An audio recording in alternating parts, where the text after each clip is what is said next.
Dulu masih honor, belum ASN.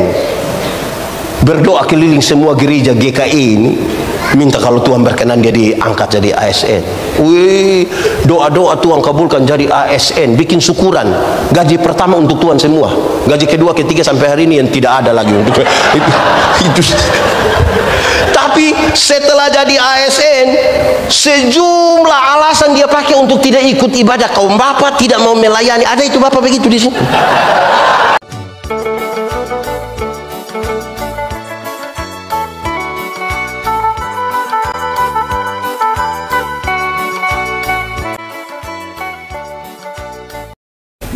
Bapak Ibu Saudara-saudara, mari kita berdoa untuk pemberitaan firman Tuhan. Mari berdoa. Ya Tuhan Allah, kami mohon kepadamu, kuatkanlah dan teguhkanlah iman kami, supaya waktu di mana kami belajar firman Tuhan, biarlah ini menjadi waktu paling baik bagi kami. Tuhan, kami berdoa, Tuhan jauhkan semua pencobaan, biar dalam damai-Mu kami belajar firman Tuhan. Berkati hamba-Mu dan berkati semua orang yang memberi hidupnya untuk pemberitaan ini. Kami rindu pada firman-Mu. Berfirmanlah bagi kami Tuhan, di dalam nama Yesus firman yang hidup itu kami berdoa. Amin. Bapak Ibu Saudara-saudara, tema dalam sukacita perayaan Natal hari ini itu diambil dari tema nasional di tahun ini, yaitu marilah kita pergi ke Bethlehem. Itu diambil dari Injil Lukas pasal 2 ayat 15. Dan untuk kesempatan saat ini saya mau ajak kita untuk membaca bagian ini secara utuh. Injil Lukas pasal 2 ayat 8 sampai ayat yang ke-20. Injil Lukas pasal 2 ayat 8 sampai 20. Gembala-gembala. Di daerah itu ada gembala-gembala yang tinggal di padang menjaga kawanan ternak mereka pada waktu malam. Tiba-tiba berdirilah seorang malaikat Tuhan di dekat mereka, dan kemuliaan Tuhan bersinar meliputi mereka, dan mereka sangat ketakutan. Lalu kata malaikat itu kepada mereka, jangan takut, sebab sesungguhnya aku memberitakan kepadamu kesukaan besar untuk seluruh bangsa. Hari ini telah lahir bagimu juru selamat, yaitu Kristus Tuhan di kota Daud. Dan inilah tandanya bagimu, kamu akan menjumpai seorang bayi dibungkus dengan lampin dan terbaring di dalam palungan. Dan tiba-tiba tampaklah bersama-sama dengan malaikat itu sejumlah besar bala tentara surga yang memuji Allah, katanya, kemuliaan bagi Allah di tempat yang maha tinggi, dan damai sejahtera di bumi di antara manusia yang berkenan kepadanya. Setelah malaikat-malaikat itu meninggalkan mereka dan kembali ke surga, gembala-gembala itu berkata seorang kepada yang lain, marilah kita pergi ke Bethlehem untuk melihat apa yang terjadi di sana seperti yang diberitahukan Tuhan kepada kita. Lalu mereka cepat-cepat berangkat dan menjumpai Maria dan Yusuf dan bayi itu yang sedang berbaring di dalam palungan. Dan ketika mereka melihatnya, mereka memberitahukan apa yang telah dikatakan kepada mereka tentang anak itu. Dan semua orang yang mendengarnya heran tentang apa yang dikatakan gembala-gembala itu kepada mereka. Tetapi Maria menyimpan segala perkara itu di dalam hatinya dan merenungkannya. Maka kembalilah gembala-gembala itu sambil memuji dan memuliakan Allah, karena segala sesuatu yang mereka dengar dan mereka lihat semuanya sesuai dengan apa yang telah dikatakan kepada mereka. Demikian firman Tuhan. Berbahagia setiap orang yang mendengar firman, memelihara dan melakukan dalam hidup setiap hari. Shalom. Sekali lagi shalom. Secara kasat mata Natal itu enak untuk ditonton.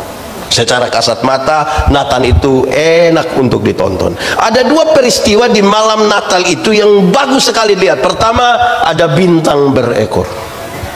Saudara bayangkan kalau jalan malam-malam ada bintang berekor. Siapa yang tahan diri dan tidak mau lihat? Pasti mau lihat itu. Kalau waktu itu sudah ada handphone, saya yakin orang pasti.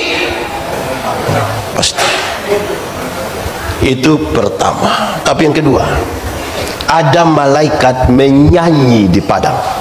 Malaikat itu bukan manusia, tapi kalau digambarkan seperti manusia, kalau perempuan pasti cantik, kalau laki-laki pasti ganteng.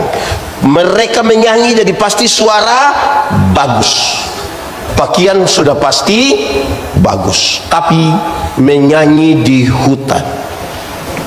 Bagus-bagus semua tapi menyanyi di hutan. Kita yang sekarang ini suara kurang bagus, pakaian kurang bagus, semua kurang bagus, tapi suka menyanyi di kota. Malaikat bagus-bagus itu menyanyi di hutan. Nah, tidak apa-apa lah, yang penting menyanyi. Tapi saudara bayangkan kalau masuk hutan dan lihat ada malaikat menyanyi, enak untuk ditonton, atau mungkin lari juga kalau takut. Tapi dua peristiwa yang enak untuk ditonton itu saya mau bilang kepada saudara di bagian awal dari khotbah ini, bahwa Natal itu bukan tontonan. Sama-sama 1, 2, 3. Natal itu bukan tontonan. Natal itu tuntunan. Sama-sama 1, 2, 3. Natal itu tuntunan. Banyak orang bikin perayaan tontonan, bajunya bagus, apalagi kaum bapak tadi ada pakai itu. Mantap, dasi mantap, enak untuk ditonton. Tapi Natal bukan sekedar tontonan. Natal itu apa? Tuntunan. Banyak orang merayakan Natal tapi tidak dituntun berjumpa dengan Kristus bayi Natal. Kalau saudara hanya bikin perayaan tontonan, teman-teman yang bekerja sebagai event organizer lebih hebat buat perayaan tontonan. Kita kalah di situ. Tapi ini bukan tuntunan biasa. Natal sekaligus adalah tantangan. Natal apa? Tantangan kita hari ini adalah tema dan subtema. Marilah kita pergi ke Bethlehem. Itu tantangan kita. Apa itu Bethlehem? Apa terjadi sana? Sebentar kita bicara. Dan tantangan kita yang kedua adalah menjadi kaum bapa yang apa itu di situ?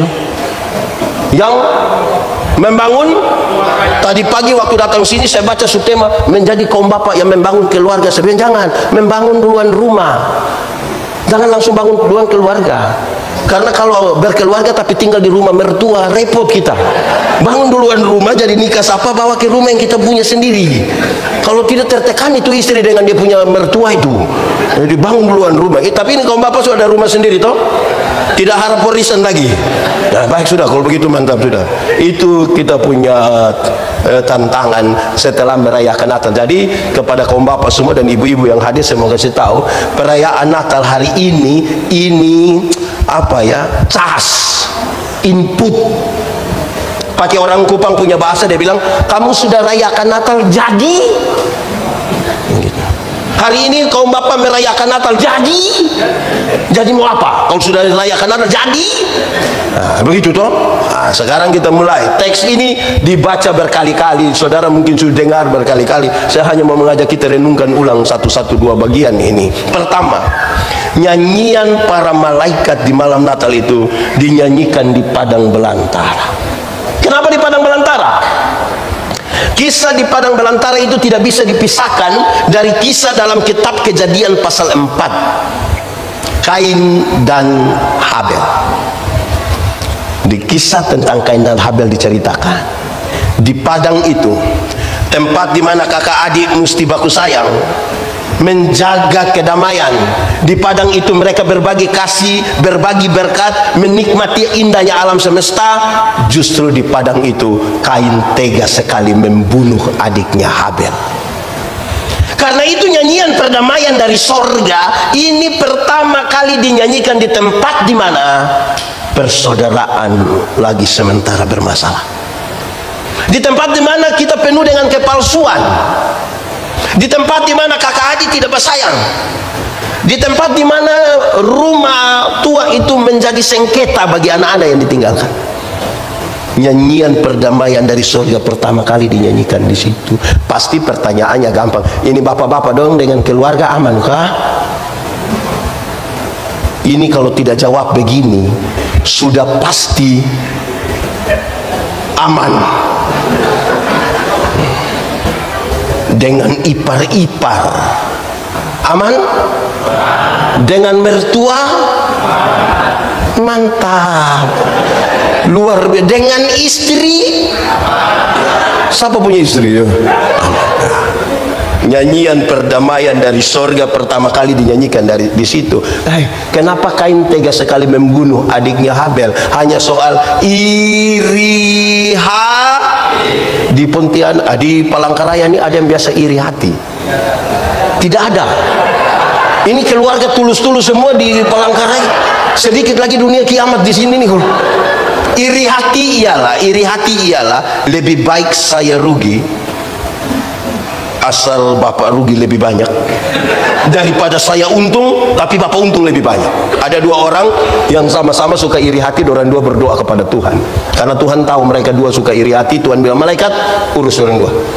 Malaikat datang, malaikat bilang, karena kamu berdua suka iri hati, maka Tuhan bilang hanya satu yang berdoa, yang satu tidak usah berdoa.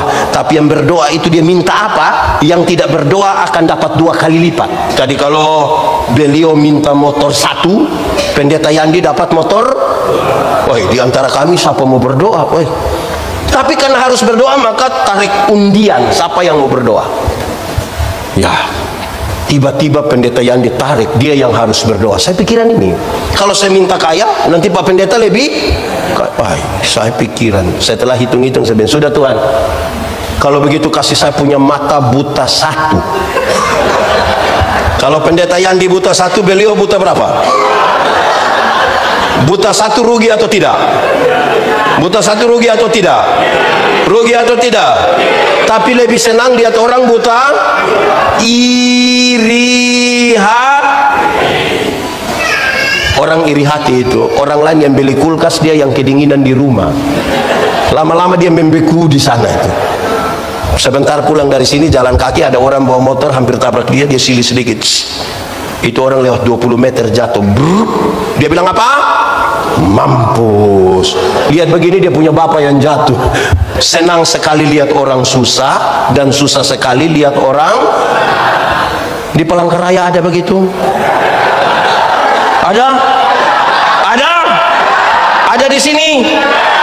Pakai baju warna apa itu? Yang begitu-begitu. Karena Natal harus dimulai di situ. Natal mesti mulai di situ. Saudara tahu, Kain tega sekali membunuh adiknya Habel karena apa? Perjumpaan antara akal dan perasaan sudah tidak lagi berimbang. Orang tidak hitung itu, saudara, atau tidak? Kasihan. Dulu orang tua lahir kita, orang tua punya pesan hanya satu, anak, kamu kawin orang baik-baik. Yang dia bilang kawin orang baik-baik itu, jangan sampai kamu punya persaudaraan yang dulu makan sama-sama, dulu main kelereng sama-sama, hancur tagal kamu menikah. Jadi dengan ipar-ipar ada baik ini. Kenapa suara menurun? Nah, Natal ini menjadi penting ini. Ya, kawin orang baik-baik. Kalau tidak, akal dan perasaan tidak lagi berimbang, tidak bisa. Harus berimbang. Perjumpaan akal dan perasaan yang berimbang membentuk karakter manusia. Ya, ayam itu ada otak, tapi tidak pakai otak. Makanya tidak ada sekolah ayam. Atau di Palangkaraya ada sekolah ayam. Ayam itu ada hati, kok tidak? Ada, dia punya nama hati ayam, tapi dia tidak pakai perasaan. Makanya ayam tidak pernah cemburu.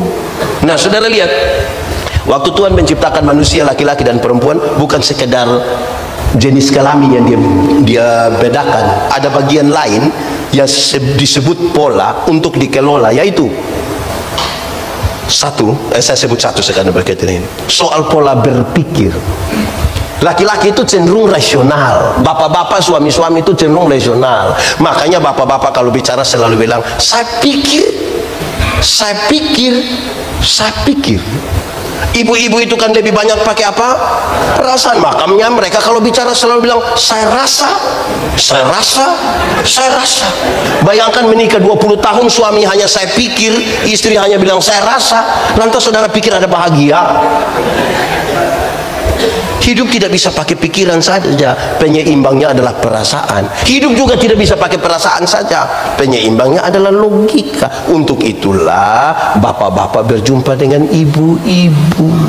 Natal harus dimulai di situ. Gagal mengelola itu pikiran dan perasaan, konflik pasti terjadi. Relasinya rusak antara manusia dan rusak dengan Tuhan. Saya ingat saya melayani di Pulau Selatan di NTT, Pulau Sabu. Kami biasa ibadah rayon. Di sini sebut apa ya? Beberapa rumah tangga di satu wilayah disebut apa ya? Lingkungan. Kami di sana sebut rayon. Kami ibadah rayon itu hari Senin, hari Rabu, hari Jumat. Kami pergi itu nanti dorang sudah buka tikar besar begitu. Terus yang akan pimpin ibadah dia duduk di yang paling tinggi, duduk bersila, semua duduk bersila. Lampu paling besar ada di dia. Saya pergi begini, dorang sebanyak, jemaat sebanyak. Saya mulai pimpin ibadah, sabar khotbah, dorang senyum-senyum. Saya pikir pasti masuk ini, pasti. Yang menarik, kami sudah selesai ibadah, dorang masih senyum-senyum. Saya mulai pikiran dengan jemaat punya senyum. Saya bilang, jemaat, kamu senyum-senyum apa? Dorang tambah senyum lagi. Saya panggil seorang diaken, Welmin Ceriu namanya. Saya pakai bahasa kampung. Saya bilang, Nadau, kamu senyum-senyum apa? Dia ambil satu pena, dia tulis di satu kertas kecil, dia antar kasih saya. Saya penasaran sekali. Saya coba buka, ternyata dia tulis, maaf, Bapak punya resleting tidak tarik gitu. Saya macam mau tampar dia itu. 1 jam kita sama-sama di sini, engkau lihat ada masalah di saya, engkau diam-diam. Saya tanya, menurut saudara tadi orang punya ibadah ada jalan baik atau tidak? Baik atau tidak? Baik atau tidak? Tidak baik kan?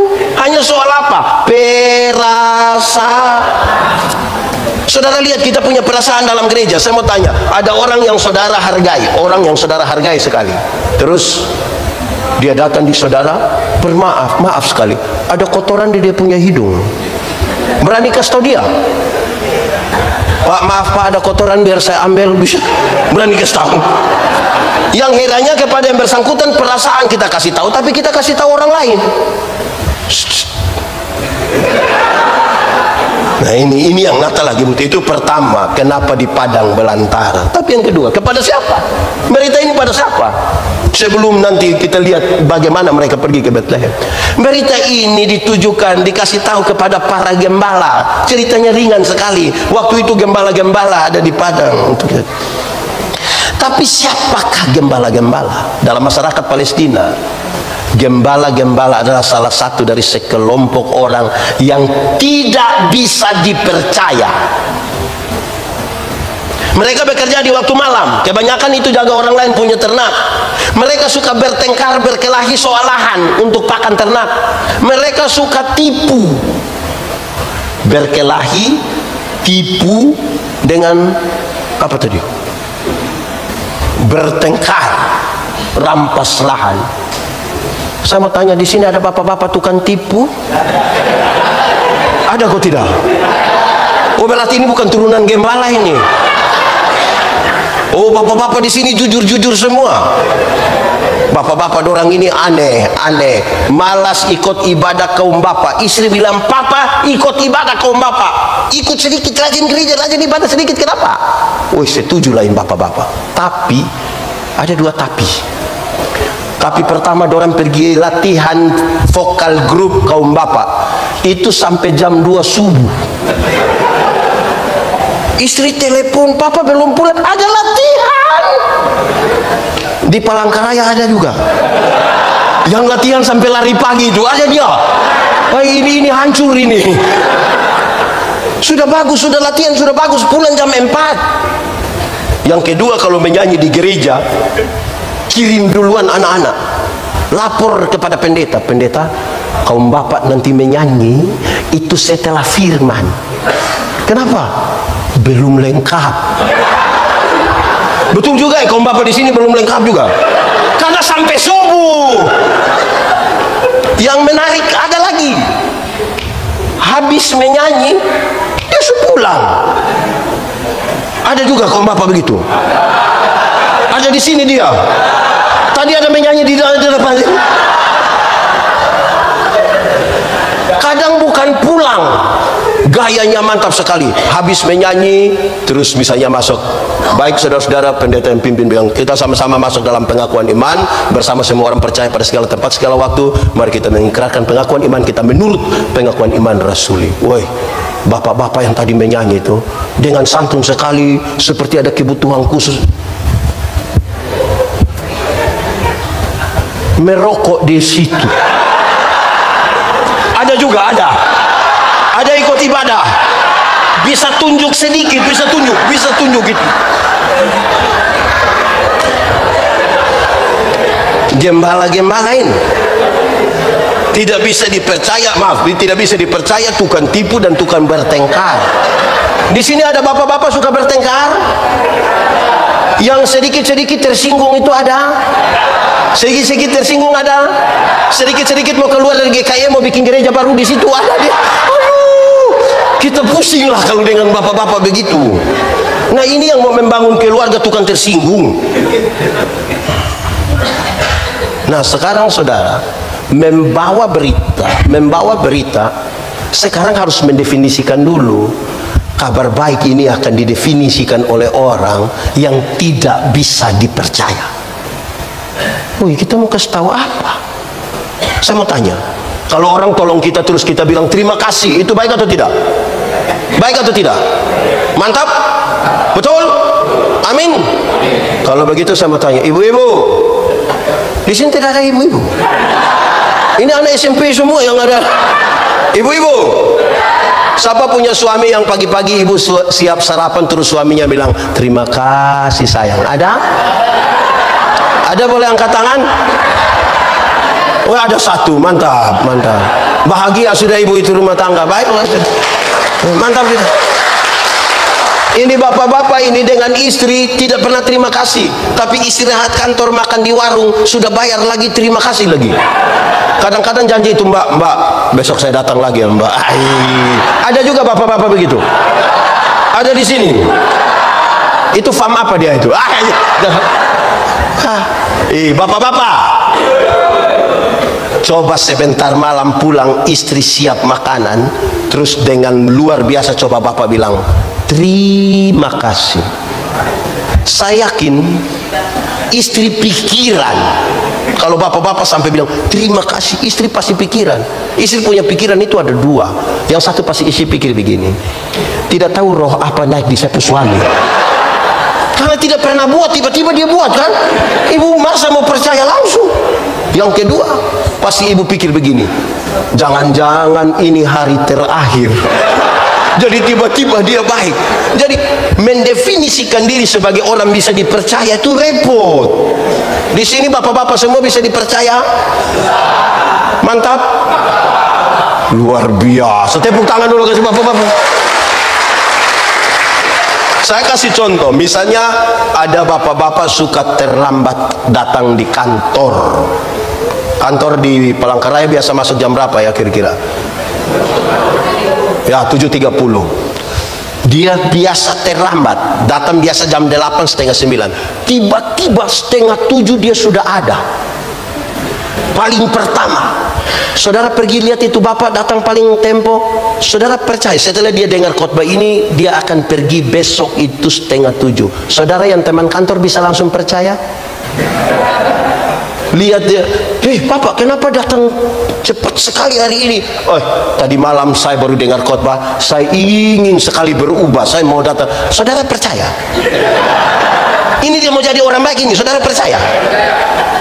Saudara pasti pikir hari pertama. Jadi mendefinisikan diri sebagai orang percaya, bisa dipercaya itu susah. Dia jadi bendahara, ada pemeriksaan tersinggung. Kau kira saya biasa makan duit? Bapak, kalau benar tidak usah tersinggung, diam-diam saja orang periksa. Kenapa? Itu memang Natal ini memang mesti kasih tahu kita. Gitu. Dia orang yang tidak bisa dipercaya kepada gembala-gembala. Tadi malam waktu saya dijemput kita makan di family, terus saya bilang begini, anak-anak yang ikut saya tuh ratusan orang, 400 lebih orang. Ada separuh kami duduk lama, pas sampai begini terus dia video call dia punya istri. Halo sayang, ini ada dengan Bapak Yandi. Saya bilang dia baru datang. Ini kami acara juga paling lama 1 jam lagi. Kalau dia sampai rumah jam 2 itu bukan dari sini. Karena kadang-kadang dia bikin narasi seolah-olah yakin ada dengan Bapak Yandi. Tunggu. Tapi bapak-bapak di sini mantap semua toh. Oh, majulah ini negara kalau bapak-bapak begini. Bapak-bapak itu luar biasa. Nah, saudara-saudara, sudah kepada gembala-gembala, tempatnya di Padang. Sekarang isi beritanya apa? Ada malaikat datang berdiri di antara gembala-gembala. Berita isi apa?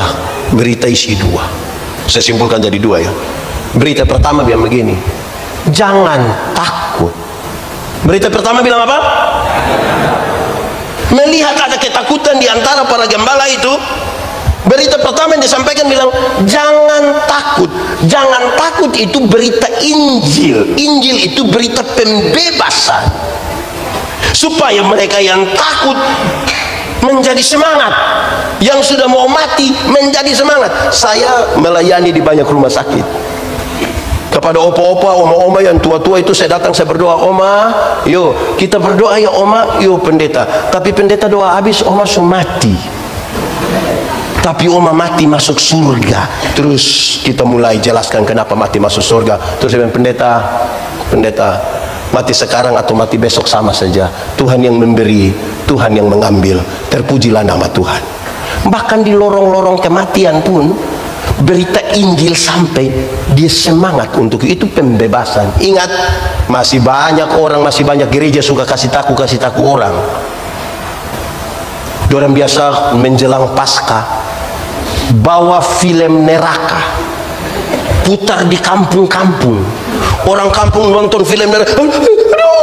Aduh, pendeta, neraka. Hei, saya tidak pusing dengan neraka. Kenapa pendeta tidak pusing? Karena saya masuk surga. Minimal pendeta mesti tahu. Saya tidak tahu juga tidak apa-apa. Karena saya kalau masuk surga bukan karena ketakutan hukuman di neraka. Saya masuk surga karena Tuhan Yesus mati ganti saya. Supaya apa? Kalau saudara baca perjanjian lama, saudara akan temukan celakalah. Saudara baca perjanjian baru, ketika Yesus lahir, Yesus melayani, Yesus mati, Yesus bangkit, Yesus naik ke surga, Roh Kudus dicurahkan. Saudara tidak menemukan itu kata celakalah. Tapi apa? Jangan takut. Supaya kalau ada orang datang ke saya, ada anak muda datang ke saya, pendeta Yandi, saya rasa saya manusia paling berdosa di dunia. Saya bilang, Adi, pendeta juga orang berdosa. Tapi jangan takut, karena kasih Tuhan lebih besar dari kita dua punya kesalahan. Itu pembebasan. Bayangkan kalau ada orang datang kasih tahu saya, pendeta Yandi, saya rasa saya manusia paling berdosa. Iya, saya lihat engkau punya muka-muka berdosa ini, saya lihat. Engkau ini kalau tidak bertobat, kaki tangan akan patah, buang semua, patah-patah. Berita apa macam begitu? Berita apa itu? Injil itu pembebasan, supaya yang takut menjadi semangat. Nah, Injil itu ada dua. Injil ada berapa? Injil ada berapa? Satu. Mati masuk surga. Sama-sama, 1, 2, 3. Mati masuk surga itu Injil. Untuk apa badan bagus-bagus, pakaian ketat-ketat, hidup kaya raya, mati masuk neraka? Kurus-kurus, susah-susah, lemah-lemah, mati masuk surga. Mana yang baik? Badan bagus-bagus, kaya raya, mati masuk neraka. Susah-susah, mati masuk surga. Mana yang baik? Mana yang baik? Mana yang baik? Dua-dua tidak baik. Yang bagus itu badan bagus-bagus, pakaian ketat-ketat, hidup kaya raya, mati masuk. Tapi kita ini Tuhan baru kasih kepercayaan kecil saja langsung lupa Tuhan. Dulu belum ada kios, tiap hari berdoa. Pendeta belum datang, dia sudah berdoa, berlutut di sini berdoa. Sudah ada kios, hari Minggu tidak datang gereja. Tuh pendeta bilang, Bapak kenapa tidak gereja? Tuhan suka kasih kios, nanti siapa jaga lagi pendeta. Baru kasih kios, belum kasih perusahaan tambang, belum kios. Ada juga bapak-bapak begitu. Ada di sini itu bapak. Itu baru Tuhan baru kasih sedikit. Lupa Tuhan. Dulu masih honor, belum ASN. Berdoa keliling semua gereja GKI ini, minta kalau Tuhan berkenan dia diangkat jadi ASN. Wih, doa-doa Tuhan kabulkan jadi ASN, bikin syukuran. Gaji pertama untuk Tuhan semua.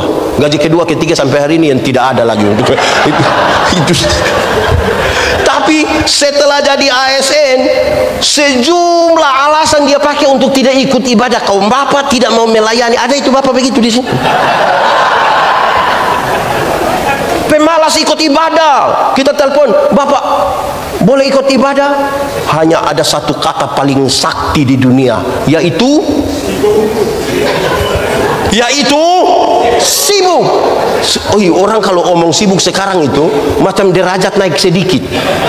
Jadi dia bicara tuh ekspresif. Bapak tidak ikut. Oh, saya sibuk. Itu macam ada bapak-bapak sibuk sekali. Ada ibadah rumah tangga di rumah, istri telepon, WA, Bapak majelis jemaat sudah datang, Bapak boleh cepat kita tunggu. Sudah mulai Papa lagi ada lembur. Bapak tukang tipu, mau bawa berita ke Bethlehem, tapi Bapak jujur semua ini. Ini muka jujur semua ini. Saya lihat ibu-ibu mulai ragu deh bapak-bapak. Ya, itu berita. Injil pertama, mati masuk. Ya, jangan suka kasih takut. Di sini ada yang biasa kasih takut orang. Saya mau tanya ibu-ibu dulu. Ibu-ibu, kasih makan anak umur 2 tahun gampang atau susah ya? Susah kan? Kan kita kejar dia, kejar, sudah setengah jam terus dia punya mama. Ini anak tidak bisa mengerti orang tua sedikit. Anak umur 2 tahun suruh mengerti dia punya mama yang 40. Anak itu kalau tidak mau makan, jangan kasih takut, kasih tahu dia baik-baik. Adek, ayo makan sayang, ayo makan biar sehat. Ini anak tidak mau makan, dia punya mama bilang, makan, itu ada om datang. Terus itu om datang. Wah. Di sini ada om biasa kasih takut anak kecil. Ada itu om. Ingat, kita setua anak-anak nanti besar. Dia kasih takut kembali kita. Apa yang kamu tidak mau orang perbuat kepadamu, jangan coba-coba perbuat pada orang. Malam-malam kalau anak-anak kecil belum bisa tidur, jangan kasih takut dia. Kasih tahu dia baik-baik. Adek, bobo sayang, ayo bobo, biar bangun besok pagi itu sehat, badan kuat. Ayo bobo. Adek belum bobo, papa mama bobo duluan nanti. Ayo bobo. Ini anak belum mau tidur, papa mama sepakat kasih mati lampu. Setelah lampu mati, dia punya papa keluar dari pintu belakang menuju jendela kamar. Dengan yakin sekali dia punya papa garuk jendela. Dia punya mama sengaja kaget di dalam. Om, ada sobobo, om. Ini keluarga tipu-tipu. Ribut ini keluarga. Jadi Injil itu pembebasan. Tapi itu pertama. Yang kedua, Injil yang kedua. Saudara, surga lebih baik atau dunia lebih baik? Surga lebih baik atau dunia lebih baik? Surga atau dunia? Yakin surga lebih baik? Amin? Mantap? Kalau begitu siapa mau pergi sekarang? Ada yang mau pergi ke surga sekarang? Oi bapak, mantap. Biasa saya tanya orang itu, tidak mungkin semua, ada 1-2 mau pi, tapi belum bisa pi karena tidak mungkin bunuh diri toh. Selalu harus ada satu kalimat, yaitu belum waktu Tuhan. Gini Pak, ya. Karena saya percaya Yesus, saya yakin saya sekarang bersama Yesus. Tapi belum pi surga, masih di Palangkaraya. Ya. Oke, baik, terima kasih, silakan duduk. Oke, tepuk tangan. Yang saya maksudkan begini, kita belum pergi ke surga yang lebih baik dari dunia, tapi tanda-tanda kerajaan sorga sudah mesti terjadi di dunia. Kerajaan itu berbicara tentang pemerintahan Allah. Pemerintahan Allah kalau berlaku di dunia, satu, penuh kasih, penuh keadilan, tidak ada kebodohan, kesehatan diperhatikan, tanda-tanda damai sejahtera ada di rumah tempat kita tinggal, di lingkungan tempat kita berada, di lokasi di mana kita bekerja. Itu baru kita bilang bersama Kristus. Mau pergi surga sekarang? Terus kita ada di dunia sekarang, lalu ada kasih. Di sini ada suami pukul istri. Koma sedikit saya balik saja. Ibu-ibu yang biasa kena pukul dari suami, coba angkat tangan. Jangan. Berani angkat tangan pulang kena pukul ulang lagi. Nah, saudara-saudara, itulah pembebasan. Di situ tadi kita baca itu nubuatan orang itu, teman-teman, kaum bapak baca itu menarik sekali. Ada yang dikutip dari Lukas 4. Roh Tuhan ada padaku, Dia mengurapi aku supaya apa? Pergi dengan orang buta, pergi kepada mereka yang terpenjara, kepada mereka yang susah. Kalau itu sudah dilakukan semua, baru boleh katakan tahun rahmat Tuhan sudah datang. Kaum bapak, WhatsApp. Itu beritanya. Setelah berita itu disampaikan, tanda-tandanya kasih tahu, kamu akan berjumpa bla bla bla untuk menjawab itu nubuat.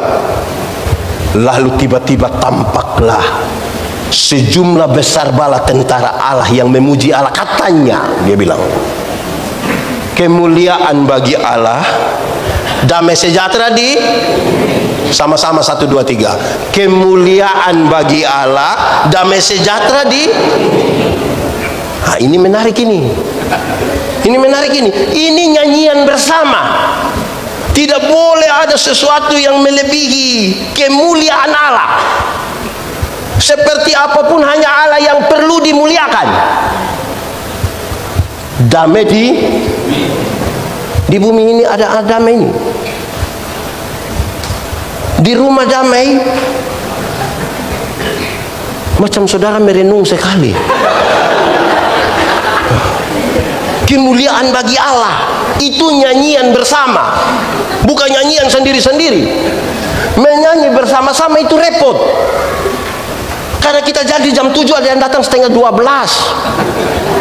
Ini hari satu datang, satu tidak datang. Besok semua satu datang, yang 2 tidak datang. Wih, memang mau menyanyi bersama-sama ini repot.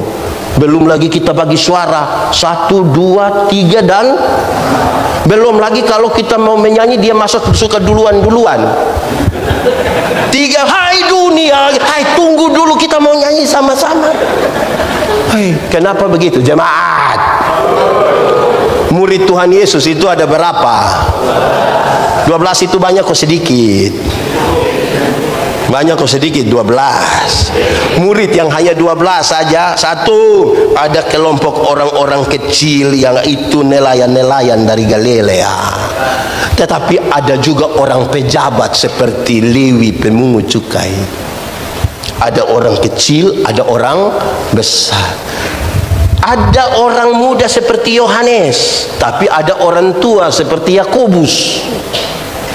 Ada Lewi pemungut cukai yang cinta dan mengabdi kepada Roma.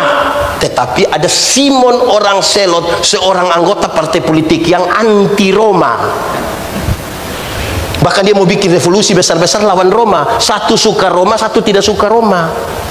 Hanya 12 orang saja kita kelola, repot. Karena mau menyanyi sama-sama yang 12 saja repot. Apalagi tadi saya hitung itu 18.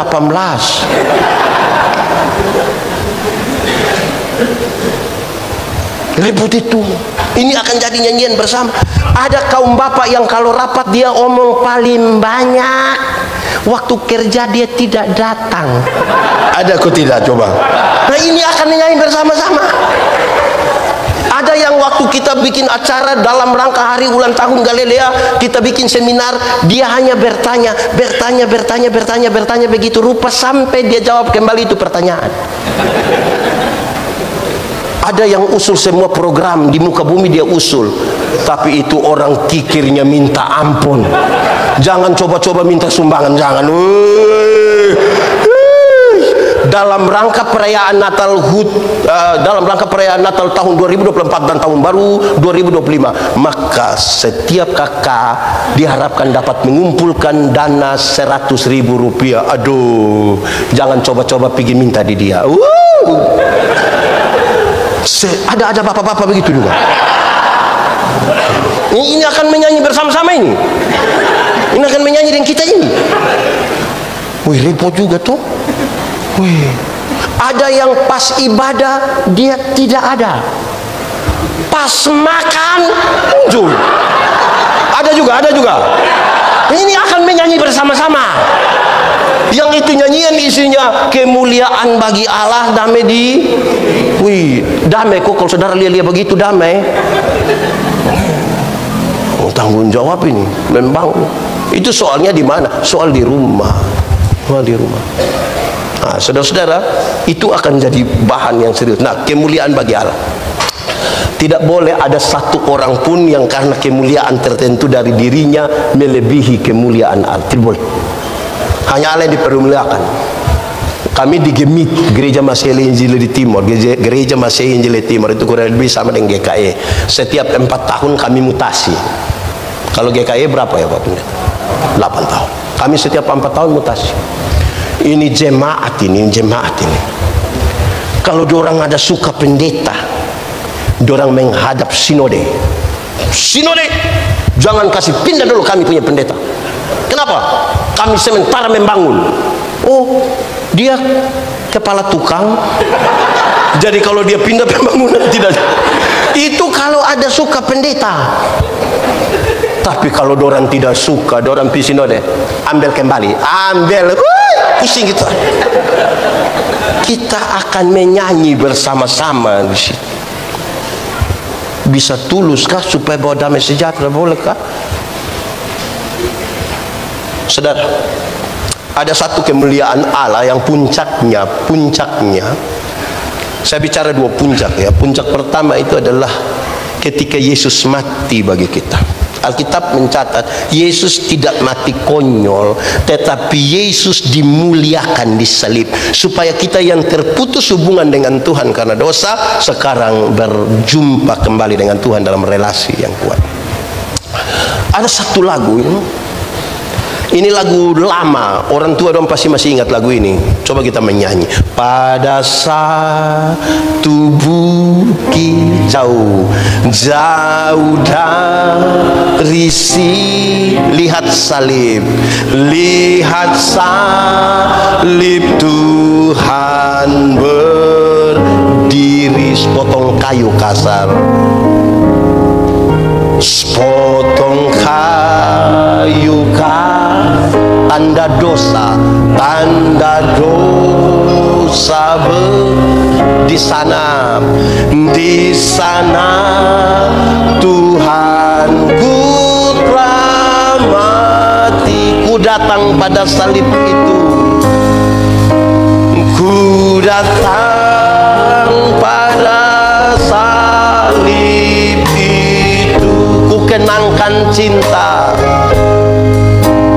ku kenangkan cinta Tuhan. Ya ku jatuh pada kakinya, ya ku jatuh pada kakinya. Sanaku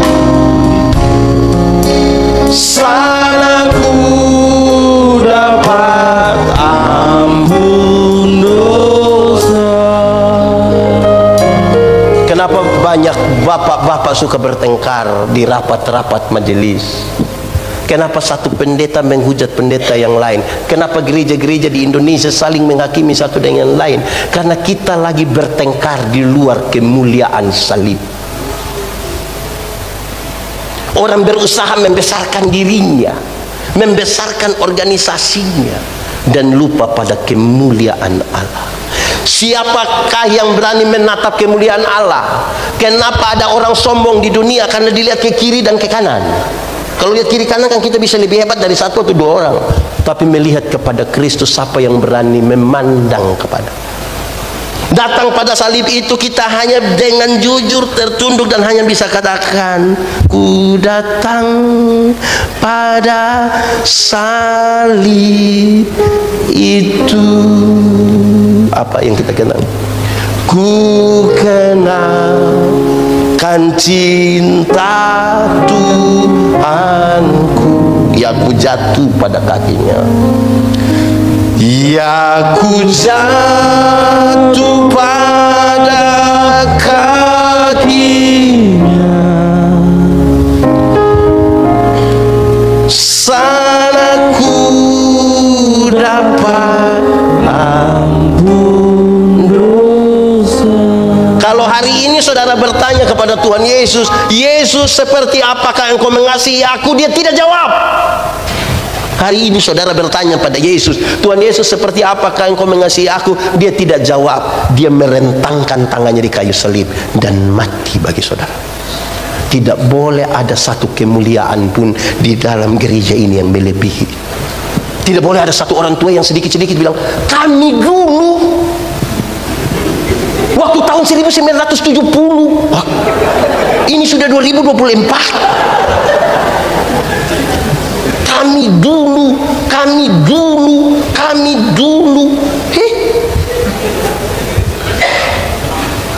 1970 pindah di situ, dia ulang waktu tahun 1970, pindah di situ ulang waktu tahun 1970. Lama-lama dia baru bangun, orang bilang 1970. Saudara lihat, Allah dimuliakan. Tidak boleh gitu. Allah dimuliakan, kemudian damai di bumi. Damai di bumi. Saudara, damai sejahtera ialah segala sesuatu yang mendatangkan kebaikan bagi umat manusia. Segala sesuatu yang mendatangkan kebaikan bagi umat manusia adalah damai sejahtera. Kalau begitu, yang mendatangkan kebaikan bagi umat manusia tidak semuanya itu enak. Supaya manusia selamat, salib. Enak itu salib. Saudara pernah sakit gigi? Itu orang yang menyanyi bilang lebih baik sakit gigi daripada sakit hati. Itu karena dia belum pernah rasa. Wih, sakit gigi terlalu mengirikan.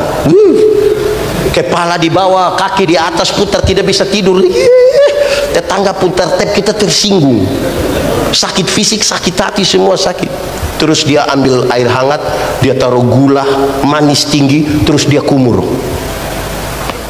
Kenapa kok sakit gigi kok kumur-kumur manis-manis? Biar supaya ulat ambil yang manis-manis, jangan bikin sakit. Begitu. Kadang-kadang untuk sebuah penyembuhan obatnya mesti pahit. Mesti pahit. Saya kadang-kadang lihat sebuah anak dorang baru lahir harus vaksin toh. Saya tidak tahan lihat. Bapak, kas kuat hati untuk anak punya bayi. Baru vaksin yang ini itu, tiba-tiba anak pertama kan anak perempuan. Papa ke dokter, bikin apa lagi? Mau pasang anting-anting, tembak lagi di sini. Sakit kok tidak? Untuk mendatangkan kebaikan. Orang tua di kampung ajar kami, kalau pohon nangka tidak berbuah, angkat pedang, angkat parang, cincang dia punya batang. Tahun depan dia berbuah. Nah, siapa yang mau dicincang sekarang supaya berbuah? Jemaat tukang tersinggung lagi. Kita baru mau omong keras sedikit tersinggung, dia stop. Kita pusing. Damai di bumi ini segala yang mendatangkan kebaikan bagi umat manusia dan mendatangkan kebaikan itu belum tentu baik ikut kita punya mau. Setelah berita itu malaikat-malaikat sepulang baku ajaklah ini gembala-gembala. Mari kita pergi ke Bethlehem. Sebelum kita bicara Bethlehem, saya mau kasih tahu pertama begini. Dorang kan makan minum dari pekerjaan sebagai gembala. Ini pekerjaan ditinggalkan untuk pergi. Kasih tinggal pekerjaan untuk pergi ke Bethlehem.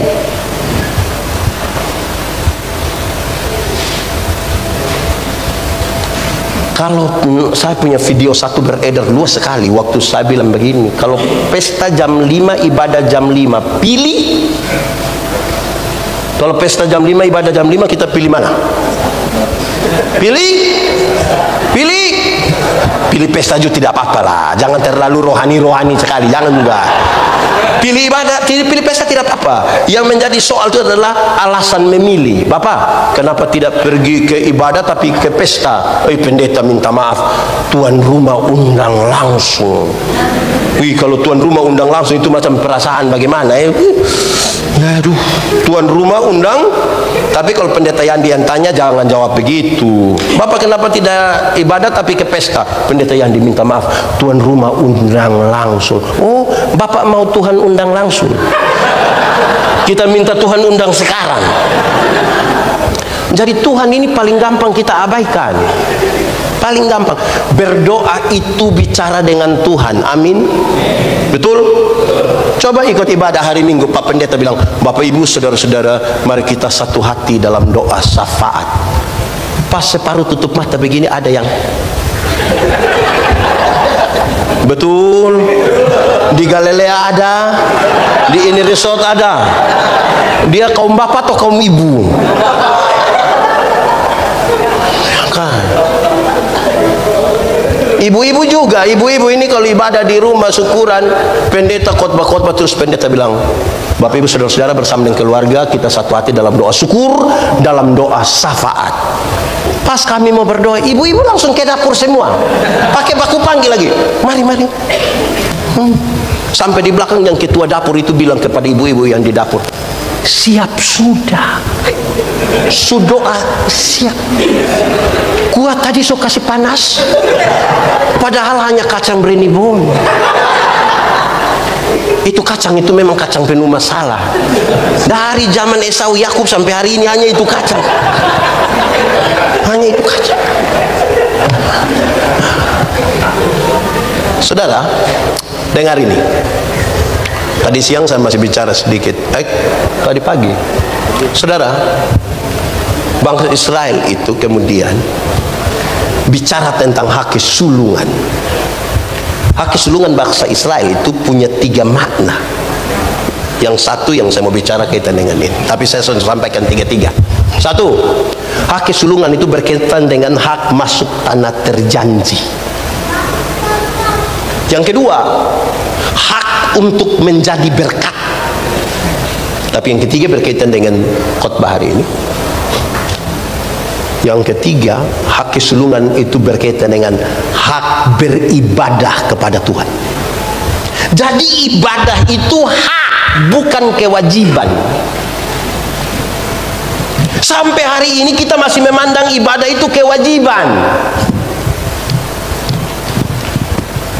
Sehingga orang kalau sekedar menjalankan kewajiban, orang yang hanya jalankan kewajiban kan dia bilang, kok yang penting pokoknya, yang penting pokoknya, karena kewajiban. Sekarang hak, saudara bekerja punya gaji, gaji termasuk hak atau kewajiban? Kalau orang tidak kasih gaji, marah, demo. Kenapa demo? Hak, hak. Ini hujan sedikit tidak berani datang ke hak, karena nanti haknya rusak. Hujan sedikit tidak berani ambil hak, karena nanti hak rusak. Jadi ibadah itu hak, bukan kewajiban. Nah saudara, mari kita baku ajak, mari kasih tinggal pekerjaan, nanti kita tuntaskan. Ini ada satu orang bilang ke saya, bilang begini, pendeta, kerja itu kan ibadah toh pendeta? Saya bilang, oh betul.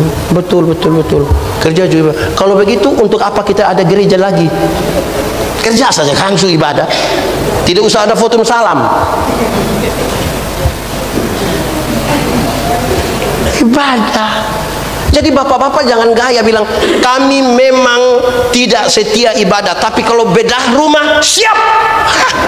Ikut ibadah baru pergi bedah rumah. Bukan ibadah tidak ada, bakti sosial ada. Jangan begitu. Ini bapak-bapak bakti sosial atau bapak-bapak gereja? Nah, sekarang kita bicara Bethlehem. Bethlehem menurut arti katanya bait laham, rumah roti, rumah makan. Jadi ajakan ini mengatakan, mari kita pergi ke rumah makan. Mantap. Itu yang tadi ibadah tidak ada pas makan, karena pergi ke ini juga repot juga. Pusing kita.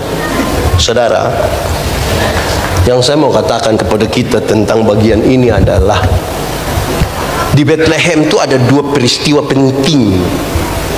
Peristiwa pertama adalah peristiwa pemerintahan. Ada sensus penduduk, di mana Kaisar Agustus mengeluarkan perintah supaya setiap orang mendaftarkan dirinya di kampung asalnya. Kedua, oleh karena perintah itu, Maka keluarga-keluarga dari mana-mana termasuk Yusuf dan Maria, mereka mesti pulang ke kampung mereka di Bethlehem. Jadi Natal itu dimulai dengan berkumpulnya keluarga-keluarga akibat maklumat pemerintah supaya pergi dan mendaftarkan diri. Kalau saudara baca ayat 1 sampai ayat 7, dia bilang, kasihan, tidak ada tempat bagi mereka di rumah penginapan. Kenapa? Karena ada banyak orang pulang, penginapan penuh. Sekarang kalau bilang tidak ada tempat bagi mereka di rumah penginapan, berarti Yusuf ada cek rumah penginapan. Dia ada ketuk di WB situ kah? Halo, ayo, ada kamar. Kenapa? Saya punya istri mau melahirkan. Sekarang hanya ada dua kemungkinan. Pertama, penuh. Tapi yang kedua, diorang punya tradisi kan menarik. Seorang perempuan yang melahirkan, oleh karena lelehan dan darah itu, dia akan disebut najis. Dan kalau dia najis, apa saja yang dia sentuh akan menjadi najis. Sekarang kalau dia ada di itu rumah penginapan, jadi najis semua. Pertanyaannya, pilih uang, kan kita kasih sewa rumah toh, ada banyak orang datang toh, dapat uang kan. Tapi tiba-tiba ada satu datang mau bikin najis dan kita tidak terima uang. Pilih mana ya kira-kira ini?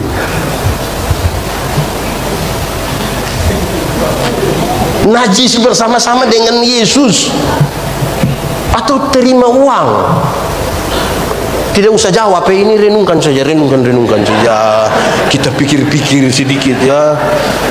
Karena uang ini memang luar biasa, dia pengaruh. Uang itu tidak masuk dalam daftar kebutuhan primer. Tapi uang memang tidak ada. Bahkan kami ini kadang-kadang diukur dengan uang. Ada orang ini dia kasih persembahan di gereja itu, dia bisa lipat tangan.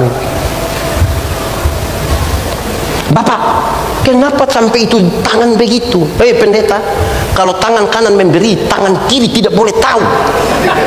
Saya bilang amin. Tapi saya tahu Bapak. Bapak tahu apa? 1000.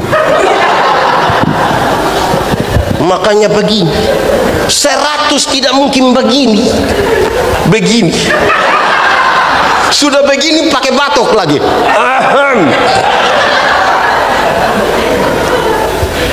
Saya 2 minggu lalu pergi ke Gorontalo. Ada anak-anak kecil umur 7 tahun, perempuan, ikut jemput saya. Kami makan siang. Ada yang tidak sekolah? Tidak, mau kepingin jemput pendeta. Oke, ada besar mau jadi apa? Mau jadi pendeta. Udah ade, mau kaya jangan jadi pendeta. Mau kaya jangan jadi pendeta. Kenapa pendeta bicara begitu? Adek, pendeta-pendeta ini hidup oleh Tuhan melalui persembahan jemaat, adek. Kalau persembahan itu dalam rupa uang yang gambar proklamator warna merah itu jarang masuk. Yang paling banyak masuk itu Patimura. Itu pejuang. Dan kami selamanya akan terus berjuang. Kenapa Patimura pegang dia punya pedang begini? Karena ada yang bisa sama-sama begini sampai hampir-hampir Patimura punya pedang itu patah, dek. Yang saya mau bilang begini, jangan takut akan pemeliharaan Tuhan dalam hidup kita. Jangan terlalu takut. Kok kami juga ada hidup ini? Coba kasih tahu siapa yang paling kaya di Palangkaraya, yang dia bisa satu hari itu makan 715 kali. Paling tinggi 3 kali. Kami juga sama. Apa coba? Jangan takut dengan pemeliharaan Tuhan. Karena itu dengan Tuhan. Yang menarik dalam kekristenan, makin Tuhan berikan kepercayaan, kita makin ragu dengan Tuhan. Dulu masih honor, gaji hanya 1 juta per bulan. Itu pun tiap 3 bulan bayar 1 kali. Habis bulan masih lebih 10.000. Sudah diangkat jadi ASN, Gaji pokok saja sudah tinggi, belum tambah tunjangan ini, tunjangan sana semua. Habis bulan, bendahara hanya bawa kertas putih satu, kasih tahu bilang supotong semua Bapak. Kita ini kok makin banyak berkat, makin pusing. Mau percaya pada janji Tuhan, gak berani kah? Wih, saya lihat saudara mulai ragu ini. Saudara, ada janji Tuhan itu kita bilang baik sekali. Janjimu seperti fajar pagi hari yang tiada pernah terlambat bersinar. Cintamu seperti sungai yang mengalir, dan ku tahu betapa dalam kasih. Janji Tuhan seperti matahari pagi, amin. Selalu datang tepat waktu, amin. Dan satu waktu Tuhan bilang begini, berilah 1/10 dari hasilmu. Ujilah, lihatlah bejana pemerahanmu akan berlimpah-limpah dengan buah anggur. Benar itu janji Tuhan? Saudara percaya pada janji itu? Kita uji. 10.000 perpuluhan berapa? Pasti kasih kan? Kan hanya 1.000. Janji Tuhan nyata, dia kasih naik 100.000 perpuluhan, masih kasih. Kasih kok hanya 10.000 kacang-kacang.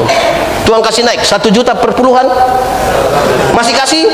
Kasih kok hanya 1 lembar. Tuhan kasih naik 10 juta perpuluhan, masih kasih. Masih kasih. Kenapa mulai beda pendapat? Makin besar beda pendapat. Perpuluhan mulai 1 juta, kita mulai pikiran. Ambil 1 juta di tangan kiri, 9 juta di tangan kanan, dia lihat 2-3 kali, dia lihat. Sudah lihat 2-3 kali terus dia begini. Tuhan juga mengerti ya. Aduh, ini pendeta Yandi kita undang dia datang hanya mau ngomong perpuluhan supaya ini gereja dapat uang. Aduh, tidak. Ada 2 tidak yang saya bilang. Pertama, yang saudara bawa itu dalam kategori persembahan. Kata dasarnya apa? Sembah, bukan sumbang. Tidak ada satu orang lebih kaya dari Tuhan dia datang sumbang kasih Tuhan. Tidak ada. Dalam penyembahan itu kita datang kepada, dalam penyembahan. 1/10 bukan soal angka, keyakinan. Dan sebuah keyakinan yang kita anggap benar tidak butuh persetujuan. Saya punya keyakinan kok. Saya punya istri, saya bilang cantik. Saudara mau bilang dia, kok saya punya istri saya tidak butuh. Keyakinan. Kenapa untuk istri kita bisa bangun keyakinan, untuk Tuhan kita takut dalam keyakinan? Ini di Bethlehem ini. Dapat lihat Yesus atau dapat lihat uang?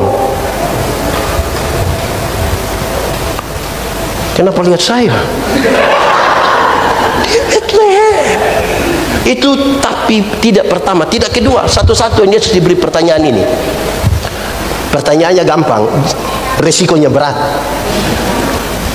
Boleh membayar pajak kepada kaisar atau tidak? Kalau Yesus bilang boleh bayar pajak kepada kaisar, ribuan orang pengikut Yesus akan meninggalkan Yesus karena pajak terlalu mahal.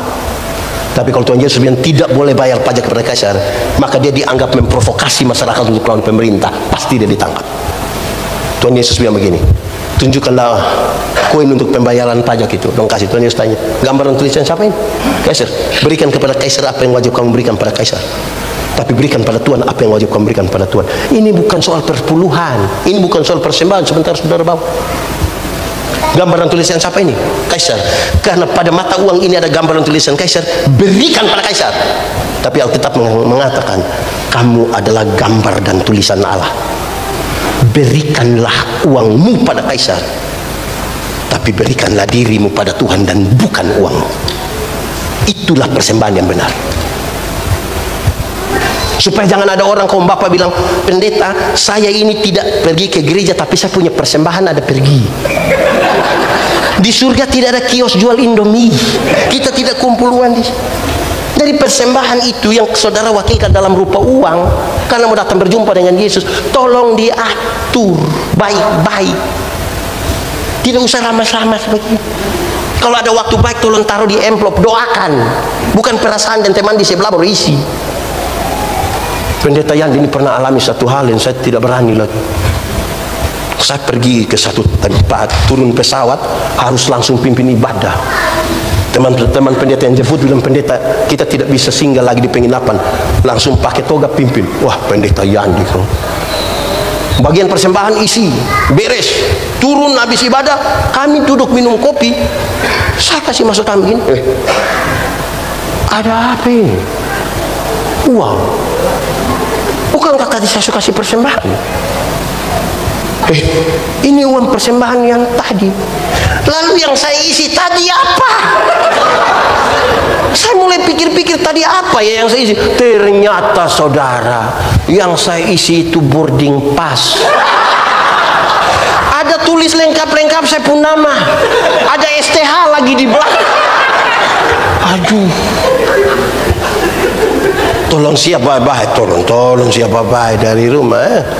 Tolong. Kita mau ke Bethlehem. Nah, kalimat ajakan. Saya perlahan-lahan bicara Bethlehem. Saya tambah waktu mungkin 10 menit saudara. Habis ini kita makan. Seadanya ini. Saudara, mari itu kalimat ajakan kepada orang-orang untuk pergi berjumpa dengan Yesus. Ingat, Tuhan Yesus datang, dia tidak tanya ada berapa gereja kita ada bangun. Dia tidak tanya itu. Dia bertanya dengan sangat ringan, ada berapa jiwa kita ada bawa datang pada Tuhan. Yang kita ajak dia, mari ke Bethlehem. Satu saat Tuhan Yesus kasih tinggal ribuan orang yang baru saja menikmati sebuah mujizat. 5.000 orang laki-laki, hanya 5 roti dan 2 ikan. Woi, dorang cerita, lebih berapa bakul? 12. Kenapa lebih? Oh, tidak ada yang bungkus. Di sini, hati-hati. Kita mati dengan kesan. Pendeta Yandi kalau mati, orang akan bilang, oh itu pendeta yang kepala botak itu, aduh, dia sudah mati, aduh. Kalau ada orang yang cerewet satu mati, kita bilang, itu yang cerewet, teman-teman cerewet. Kalau ada orang yang rapi sekali meninggal, kita bilang, itu orang terlalu rapi. Kalau ada orang yang disiplin waktu, kita bilang, oh itu orang terlalu disiplin. Nah, kalau yang mati itu suka bungkus makanan, orang kira-kira bilang apa? Kita tanya pendeta, bilang, yang mana ya? Itu pendeta itu. Yang mana? Pasti pendeta tahu. Siapa itu? Itu yang biasa bungkus-bungkus makanan. Wih, ini juga bahaya nih. Tapi itu kalau jemaat, Kalau kami pendeta ini caranya lebih soft dan elegan. Saya ini pendeta ini saya. Kalau saya lebih elegan. Pendeta Yandi punya anak bungsu nama Jonathan, umur 8 tahun. Pendeta kalau pergi ke acara-acara, terus pendeta lihat ini daging, pendeta suka, pendeta mendekat, dan pendeta akan bilang, Jonathan paling suka ini. Waktu bilang Jonathan paling suka ini, tuan dan nyonya rumahnya begini, langsung ada di rumah. Itu pasti pendeta pas mati kita tanya yang mana? Itu yang bilang Jonathan paling suka.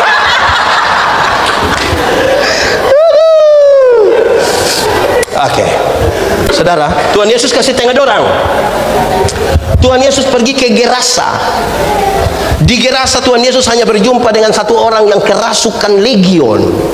Kalau ngomong legion berarti dia kerasukan roh jahat, kira-kira 6.000 roh jahat. Berapa ribu? 6.000. Bayangkan kita punya teman kaum bapak yang satu roh jahat, dia punya otak saja kita pusing. Ini 6.000. Ini orang terlalu jahat. Jahat bagi orang lain, bagi diri sendiri juga dia jahat. Dia pukul-pukul dia pun diri ini. Tuhan Yesus mau turun dari perahu begini. Itu roh jahat bilang begini, Yesus anak Allah yang hidup, apa Apa urusanmu dengan kami? Rupa-rupanya roh jahat juga mengenal nama Yesus. Jadi kalau orang Kristen hanya kenal nama Yesus, kita belum lebih hebat dari roh jahat. Karena roh jahat juga kenal nama itu dan ketakutan. Injil Markus mencatat begini. Di daerah itu ada penjaga-penjaga babi, menjaga babi 2000 ekor. Roh jahat itu bilang begini, biarkan kami masuk ke babi-babi itu. Tuhan Yesus biarkan. Masuklah roh jahat ke babi-babi itu, terjunlah itu babi-babi, mati 2000 ekor. Itu orang kehilangan pekerjaan. Orang kasih tahu orang di kampung, datang usir Tuhan Yesus. Apakah Tuhan Yesus tega buat orang kehilangan pekerjaan? Lalu kenapa Tuhan Yesus biarkan 2000 ekor babi mati? Jawabannya begini. Dalam struktur budaya Yahudi, babi itu haram. Orang Yahudi tidak makan daging babi. Tapi yang haram dorang bisa pelihara 2000 ekor, sementara ada 1 jiwa hampir binasa dorang biarkan. Itu yang Tuhan Yesus marah. Alangkah lebih baiknya ada 2000 ekor babi mati daripada ada 1 jiwa binasa. Sekarang coba hitung, kalau babi 1 ekor harga 4 juta kali 2000, coba hitung coba. 4 juta kali 2000 berapa? Berapa? 8 miliar harga 1 orang gila itu. Kaum bapak pernah alokasikan 8M untuk pertanyaan lebihnya, siapakah orang gila itu? Nah itu, orang gila itu bisa kemungkinan besar kita punya suami.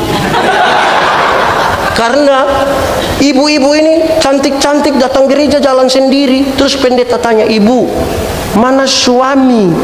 Terus dia bilang begini, pendeta, tahu sendiri. Sudah tahu suami begini, kenapa ambil resiko? Ini suami-suami, ini juga satu, ini suami-suami dong ini.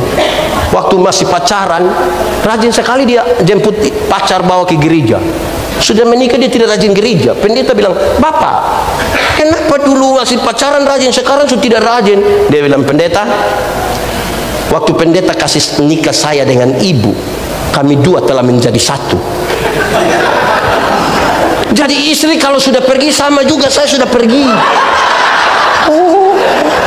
Jadi memangnya istri sumakan sama dengan bapak sumakan? Saya suka bilang begini, masuk surga itu seperti kita pergi ke WC. Tahu WC? Tidak bisa diwakilkan. Masing-masing mesti pergi sendiri. Kita tidak bisa bilang, bapak, yo, kemana? WC, titip. Tidak, sendiri. Ini ada 2 rumah jauh dari kampung, jauh dari gereja, dekat hutan. Satu punya anak laki-laki, satu punya anak perempuan. Yang punya anak perempuan datang kasih tahu yang laki-laki, bilang, kakak, hari-hari Minggu begitu tolong jemput engkau punya saudara perempuan ini, bawa pergi sekolah Minggu. Dia jemput. Tapi sampai sekolah Minggu, yang perempuan ikut sekolah Minggu, yang laki-laki main kelereng di luar tunggu. Jadi remaja ikut katekisasi di gereja, yang laki-laki jemput. Tapi sampai sana yang perempuan masuk ikut katekisasi, yang laki-laki rokok-rokok di luar santai. Pulang-pulang sama-sama. Rupa-rupanya dorang 2 berjodoh. Setelah menikah, yang perempuan terpilih jadi majelis gereja. Mau melayani di mana saja, suami setia antar. Tapi sampai sana ibu masuk melayani, dia pun suami main kartu di luar. Tunggu. Satu waktu dorang 2 mati-mati sama-sama. Dalam perjalanan menuju pintu surga, Simon Petrus menanti. Lihat ini, ibu datang, Simon Petrus bilang, "Shalom ibu, mari silahkan masuk."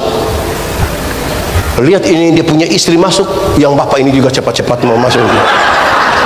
Pas dia mau masuk, terus Simon Petrus bilang, "Bapak sabar dulu, bapak sabar dulu, bapak." Kenapa Simon? Bapak sabar dulu. Simon, yang masuk itu sapu istri. Bapak, saya tahu bapak. Nah, kenapa kau tahan saya? Bapak, saya mau kasih tahu. Saya tahu itu bapak punya istri. Tapi dari itu hari kan bapak hanya antar-antar kan? Jadi minta maaf, hari ini juga bapak hanya antar. Bapak punya tempat di sebelah yang ada api itu. Saya tanya dulu, ibu-ibu, tadi ada yang suami hanya antar? Terus ada janji bilang kalau so habis WA biar saya jemput, ada? Kalau ada begitu pulang tolong kasih tahu suami ada salam dari Simon Petrus. Saya ini, aduh, mari kita pergi ke rumah roti.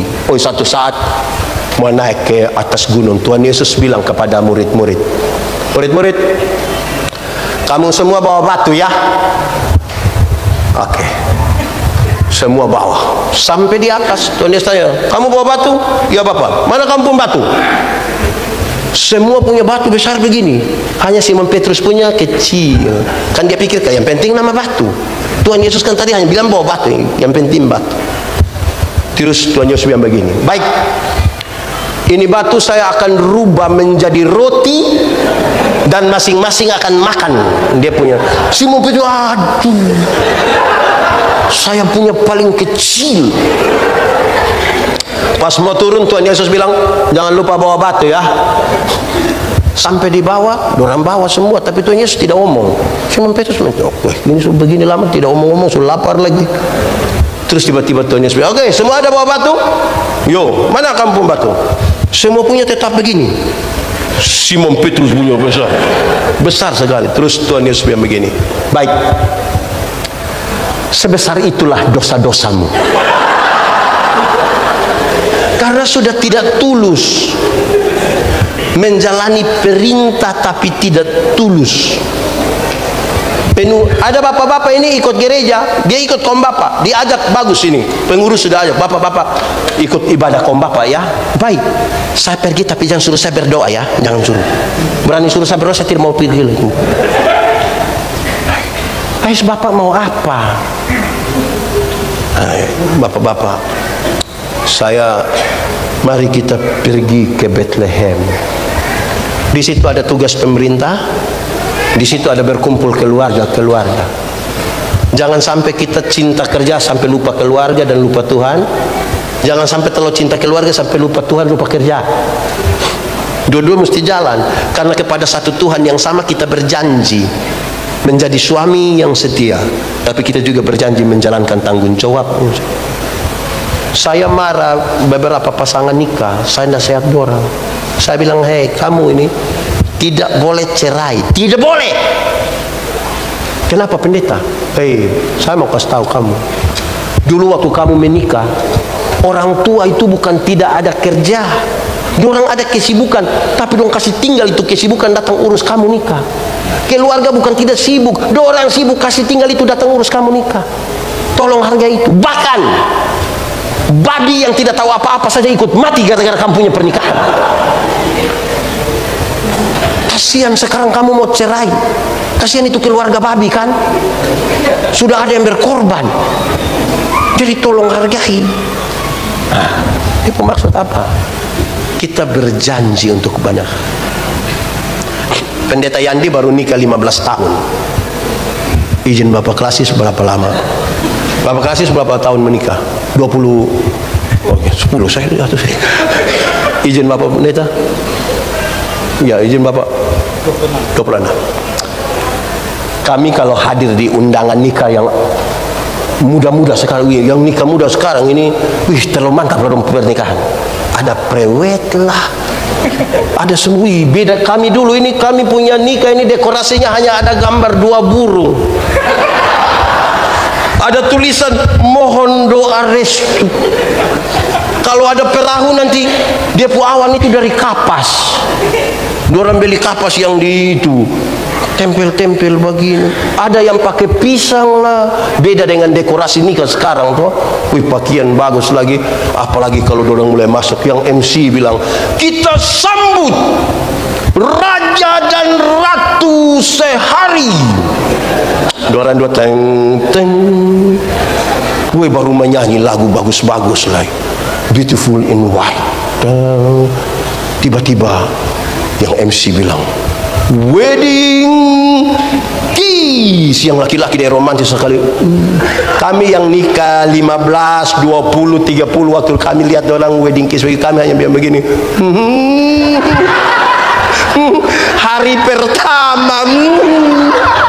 Hari pertama 15 itu tidak ada itu wedding. Itu tinggal dia punya petasan saja. Itu tinggal petasan. Itu hari pakai baju seperti betul-betul mempelai wanita tuh, mantap. Wih, bidadari, ratu. Sekarang paling-paling dia pakai daster. Itu juga robek di sini. Kita baru mau sentuh sedikit, ada panas-panas begini. Wedding kiss hilang, Bapak, hilang. Jadi orang kalau kelihatan romantis itu kami hanya hari pertama. Marilah kita pergi ke Bethlehem. Nah, saya tambahkan satu hal terakhir. Kandang di Bethlehem. Mari kita ingat, saya bikin saudara berpikir sedikit jauh lah, tidak Pak toh. Gembala-gembala ini kan dorang jaga binatang di padang, betul? Tiba-tiba ada kandang di situ, dekat rumah. Binatang macam apa lagi yang di situ? Satu, kemungkinan besar itu binatang domba yang dipersiapkan untuk dikasih persembahan ke Bait Allah. Kedua, ada unta atau keledai. Saya mau tanya, dulu ada mobil Innova, ada Avanza, Travel, tidak ada. Nah, orang kemana-mana naik apa? Nah, unta, keledai. Marilah kita dramatisir sedikit. Roti kan selewat. Di kandang itu ada Tuhan Yesus, ada hewan yang mau dipakai untuk dibawa persembahan ke gereja, ke Bait Allah. Ada sebagai alat transportasi, berarti kekayaan. Pilih mana Dorang masuk ini, ada oto, ada barang untuk persembahan, ada Yesus. Kira-kira pilih mana? Tidak usah jawab buru-buru, kan ini butuh perenungan toh. Pilih-pilih baik-baik ya. Di tempat itu Yesus itulah. Tapi ada Innova juga di situ. Ada juga tempat untuk gereja di situ karena hewan bagus ini. Pilih-pilih saja. Tapi itu harus dari sini. Kita terganggu. Saudara, memang persembahan untuk Tuhan tuh kita butuh pilih baik-baik. Ini ibu-ibu, pernah kau tidak pergi ke gereja singgah di kios? Pernah? Tidak pernah. Atau rumah memang kios memang? Saya suka tanya yang singgah di kios, itu singgah bikin apa? Singgah tukar uang, pendeta. Oh, tukar kasih besar, tidak. Kasih kecil. Oh, yang pati murah. Ya, selamat merayakan Natal ya. Kaum bapak ini luar biasa, tepuk tangan buat kaum bapak dulu. Luar biasa kaum bapak, karena kaum bapak bikin acara, ibu-ibu pasti datang. Beda kalau ibu-ibu bikin acara, kaum bapak pasti antar. Belum tentu masuk. Ya, tapi kita bersyukur ya, selamat merayakan Natal. Tuhan Yesus memberkati kita. Amin.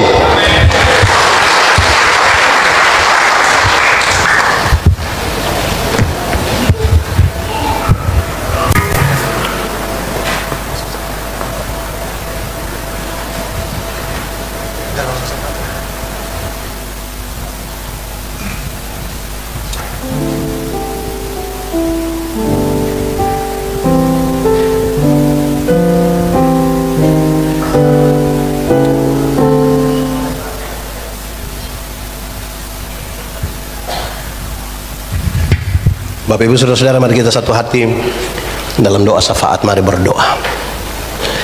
Ya Tuhan Allah, terima kasih banyak untuk hidup yang Tuhan anugerahkan buat kami. Tolonglah kami supaya hidup ini berkenan kepadamu dan menjadi kemuliaan bagi nama Tuhan, supaya di mana kami ada, nama Tuhan dipermuliakan.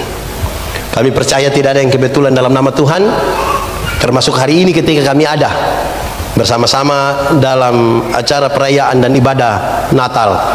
bersama-sama dengan Komisi Pelayanan Bapak di GKI Klasis ini. Terima kasih banyak teman-teman yang sudah memberi diri menjadi panitia. Tuhan memberkati. Semua yang telah memberi dukungan moral material untuk terselenggaranya acara ini, Tuhan berkati.